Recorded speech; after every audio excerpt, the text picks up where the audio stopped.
Lagos y Mara Cedini.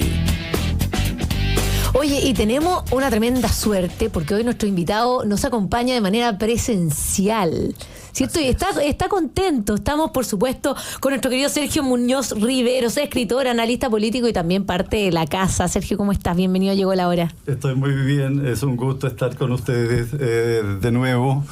Y bueno, preparado para las preguntas difíciles. No, pero para ti las preguntas nunca son difíciles. Te manejas perfecto en lo que sea que pongamos. Oye, partamos por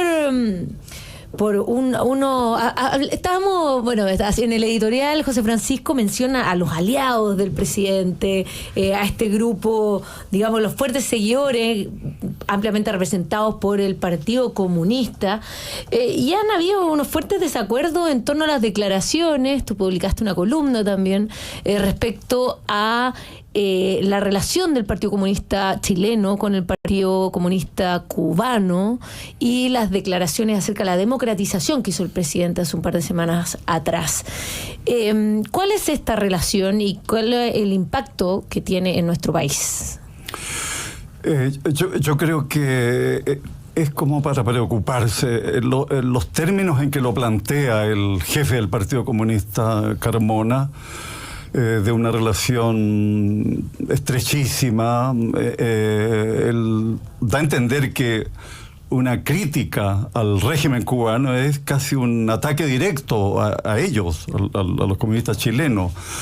En un artículo publicado en Exante, yo planteo lo llamativo de esta reunión que hubo entre ambos partidos comunistas, que curiosamente son los partidos comunistas que sobreviven en la región.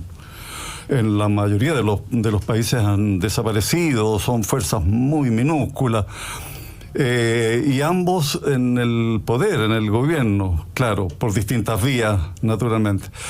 Da la impresión de que allí hay una relación que se superpone a cualquier otra cosa. Hay una sociedad de intereses antigua y, claro, debe preocupar porque los diputados Barrera y Cuello salieron a criticar al propio presidente Boric, que había hablado de la conveniencia de que en Cuba haya un proceso de democratización. Uh-huh. Entonces el diputado Barrera dice, yo no entiendo a qué se refiere. Y uno puede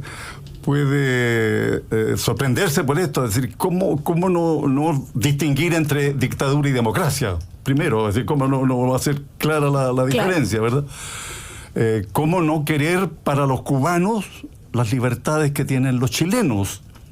Pero si eso es elemental. Elecciones periódicas, competitivas, ¿verdad? Claro, y ahí, para profundizar nomás, claro, que las declaraciones decían que en el fondo cada pueblo tenía derecho a tener el sistema político que ellos quisieran, pero está negando que finalmente el pueblo cubano no tiene posibilidad de elegir nada. Pero además ese argumento no vale nada, porque significaría que no podemos opinar respecto de las tragedias que viven otros pueblos, ¿verdad? Claro. O sea, si estuviera gobernando Hitler en Alemania, habría que decir, bueno, los alemanes lo eligieron, claro. Bueno, y así en cualquier parte. Claro. Entonces, además, en Cuba no hay la posibilidad de que el pueblo se exprese. Hay un partido único, en realidad la denominación más precisa es partido-estado, es una sola estructura, una sola estructura, ¿verdad? Que lo domina todo, ¿verdad? No hay división de poderes en Cuba, el control es absoluto, los cubanos, además de pasar hambre, porque esa es la realidad, el pueblo cubano pasa hambre, ¿verdad? Bueno, no tienen la posibilidad de asociarse libremente. Uh-huh. El diputado Barrera disfruta de las libertades que permiten hoy elegir partido, ¿verdad? Asociarse libremente, la libertad de expresión plena que hay en Chile. Bueno, es incomprensible, salvo que haya, digo yo, razones muy poderosas para adherir incondicionalmente a la dictadura cubana. Y eso tiene que ver con compromisos políticos antiguos, sí. Y Sergio, ¿y qué te parece la existencia misma de un partido como el Partido Comunista Chileno en nuestro país. Lo digo porque claro, es un partido que en general en otras partes del mundo se ve como una especie de anacronismo ideológico, donde especialmente en aquellos países donde vivieron lo que se denominaba como los socialismos reales, ¿verdad? Hoy día es un partido que al menos en la forma está mutado en el sistema institucional chileno, pero en paralelo tienen este tipo de relaciones con la dictadura cubana, con Venezuela, reivindicando precisamente esas acciones, incluso con Nicaragua. Es decir, un montón de cosas que uno diría, bueno, ¿qué tan tolerable, qué tan razonable es tener un partido de esas características en nuestro país? Es decir, ¿Cómo se explica que exista un partido de esa envergadura en nuestro país? Daría para un seminario, ¿eh? Sí, en realidad, tu pregunta. Claro. Daría para un seminario. Es muy interesante podemos hacerlo. Porque claro, la inquietud lógica es, bueno, ¿por qué en Chile sí y no en Argentina? Desapareció el Partido Comunista en Argentina, y también en Perú y en Brasil. Claro, hay una historia larga. El Partido Comunista chileno es antiguo, tiene más de 100 años, y tiene una historia en la que vale la pena reparar, porque son distintas etapas. Aquí lo que no sirven son las simplificaciones, no sirven. Hay una etapa muy interesante del PC chileno. No olvidemos que fue el partido de Pablo Neruda y de muchos escritores, claro, artistas, intelectuales, el partido de Víctor Jara, ¿verdad? Entonces, uno tiene que decir, bueno, ¿cómo era eso? ¿Cómo tenía esa capacidad de atracción? Bueno, la tenía de verdad.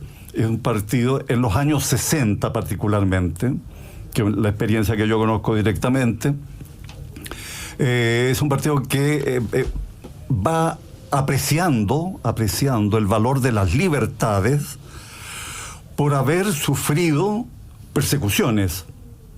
Hubo una larga ilegalidad del Partido Comunista entre el 48 y el 58, recupera la libertad, la legalidad, presenta candidatos, ¿verdad? Bueno, y todo eso le permite apreciar lo valioso que era la actividad legal en las condiciones de la democracia.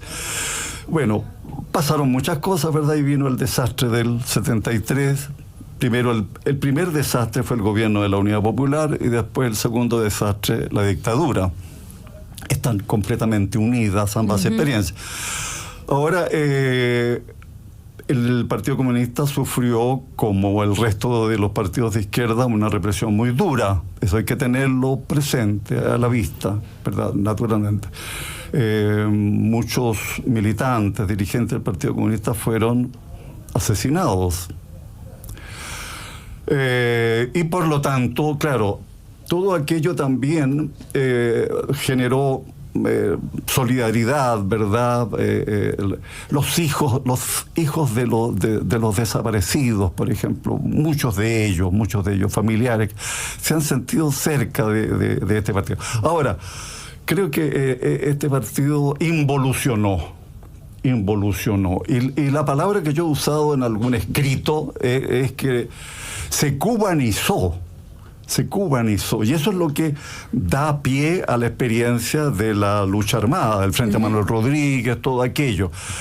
Estaba como en los márgenes del sistema político hasta que la presidenta Bachelet, en su segundo gobierno, claro, lo incorpora. En la nueva mayoría. La nueva mayoría, claro, la nueva mayoría. Le fue mal a ese gobierno. La concertación no tenía el Partido Comunista, después apareció Claro. Y el Partido Comunista yo creo que aprovechó ese espacio, ¿verdad? Ganó poder, ganó cargos, intendentes, embajadores, qué sé yo.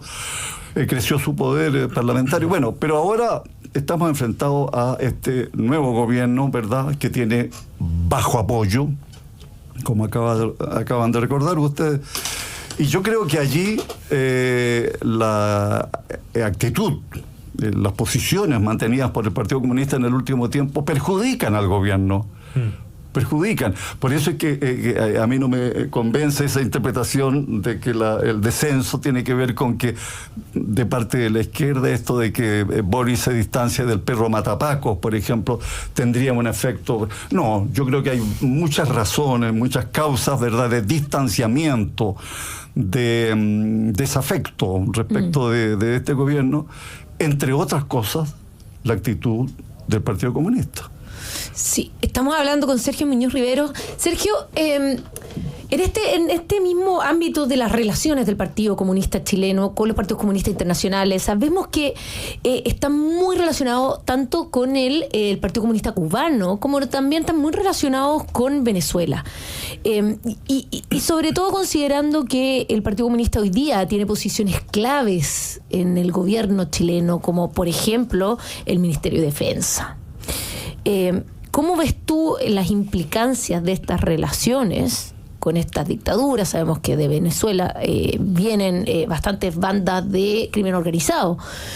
¿Cómo ves tú esta relación del Partido Comunista a nivel internacional con las repercusiones que pueda tener en Chile? Yo creo que es una pregunta que se hace mucha gente, ¿verdad?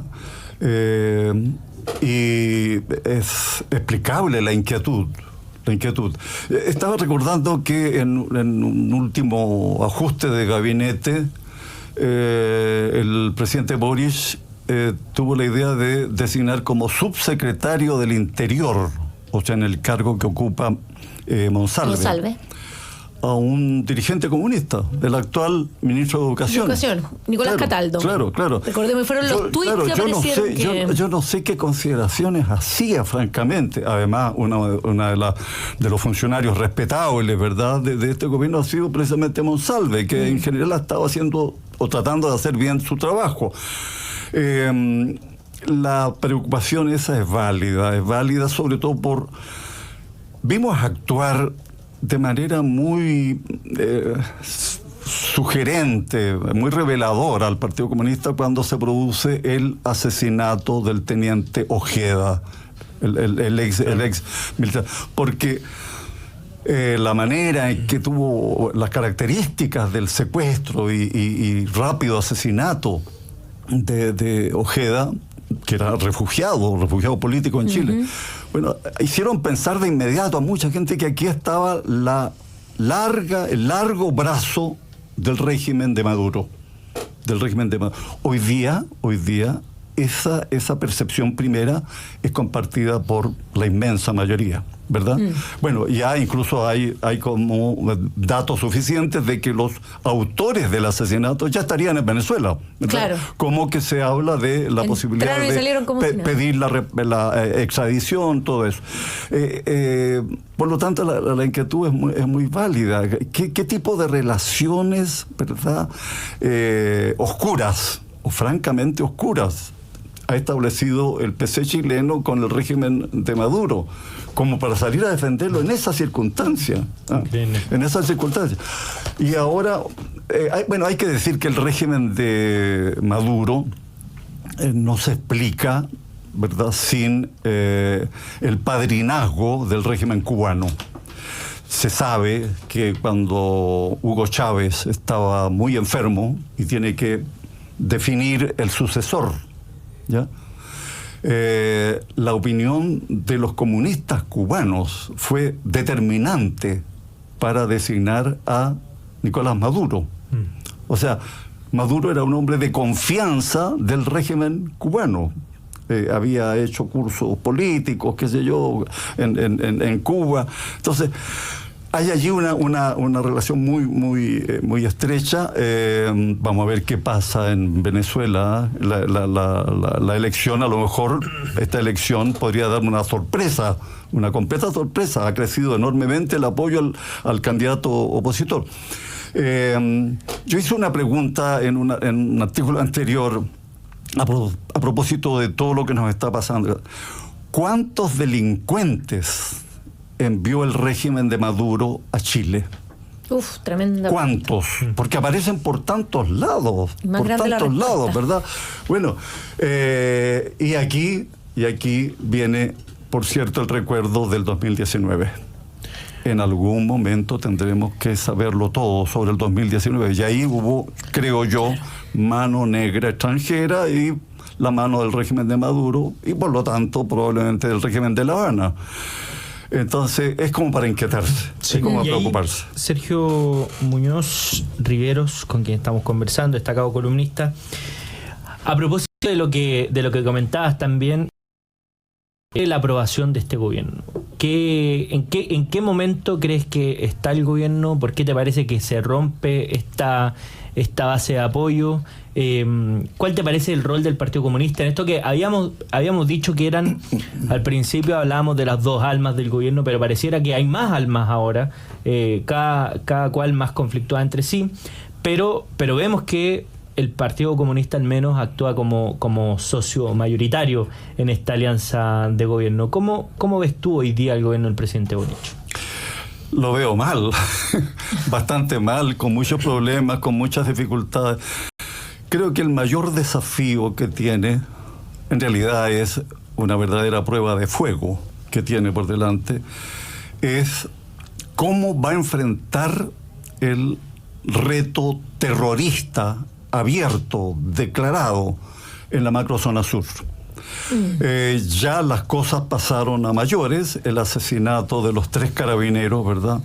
Las características horrendas, ¿verdad?, de ese crimen le han hecho más claridad a mucha gente, yo creo que a la mayoría del país, respecto de que ya es hora de atacar el problema en su raíz, porque este no es un crimen más, un caso policial.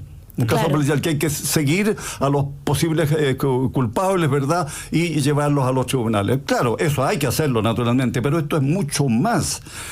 En la macrozona sur creció un tumor en estos años, un tumor maligno. Y en algún momento habrá que aplicar la fuerza, antes o después.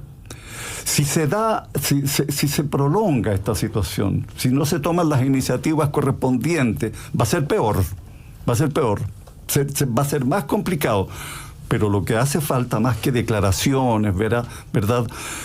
Discusiones legislativas, las reglas del uso de la fuerza, bueno, todo aquello, ¿verdad?, que está demorando lo que hay que hacer. ¿Y qué es lo que hay que hacer?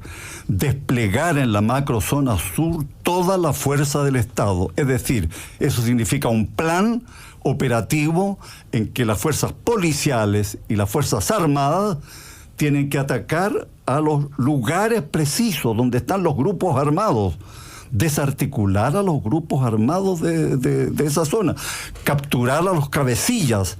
Ese es el problema de fondo, ¿te fijas? Entonces, eludirlo significa que el problema se agranda, se vuelve más complicada la respuesta que tiene que dar el Estado.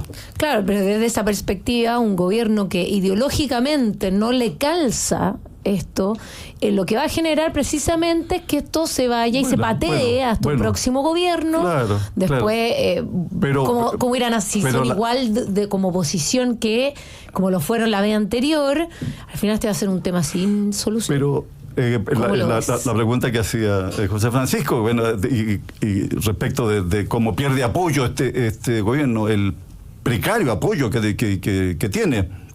Yo creo que estos factores, ¿verdad? El factor de la seguridad, estas vacilaciones del gobierno respecto de la protección de la población. A ver, Boris tiene deberes constitucionales y el primer deber es proteger a la población, al conjunto de los chilenos, ¿verdad? La seguridad es clave, eso significa orden legal, pero el orden legal no existe sin la fuerza. Sin la fuerza. Entonces, por razones ideológicas, claro, tú tienes razón, podrán vacilar, bueno, peor para ellos si vacilan. Peor, les va a ir cada vez peor. Yo creo que la preocupación del país es muy grande en esta materia, muy grande. Bueno, además, crímenes cotidianos, crímenes horribles. Claro, un estilo además de crimen que no se conocía en Chile, ¿ah? Que no se conocía, o sea, esto de robarle a alguien y enseguida dispararle después de haberle robado. No, claro. Lo que pasó con el peruano. Claro que sí. Yo espero que el país sea capaz de superar esta crisis. Comentábamos antes del programa, ¿verdad? Falta tanto tiempo, porque es la pregunta que se hace mucha gente, en voz baja o en voz alta, gente con responsabilidades, incluso. Falta tanto tiempo para la elección presidencial y ya se están midiendo, ¿verdad?, los apoyos a los distintos precandidatos. Pueden pasar tantas cosas de aquí a noviembre del próximo año, que es la primera vuelta presidencial. Más vale que el gobierno, para que no le vaya peor, trate de cumplir sus obligaciones constitucionales, sobre todo en esta materia, porque todo lo otro depende de esto. Claro. Los problemas económicos, educacionales, de salud, todo lo demás depende de que en esta materia el gobierno, el presidente, cabeza del Estado, ¿verdad?, cumpla con sus obligaciones. No puede esquivar esto, no puede esquivarlo. Yo creo que eso ya es percibido por una mayoría en el país, de que este es el problema que debemos resolver. Sí. Lamentablemente se nos fue el tiempo, Sergio Muñoz Rivero. Sí, muchas gracias por habernos acompañado en esta edición de Llegó la Hora. Bueno, muchas gracias a ustedes. Sí, muchas gracias por la invitación. Y nosotros nos vamos a una breve pausa y seguimos a la vuelta con más Llegó la Hora.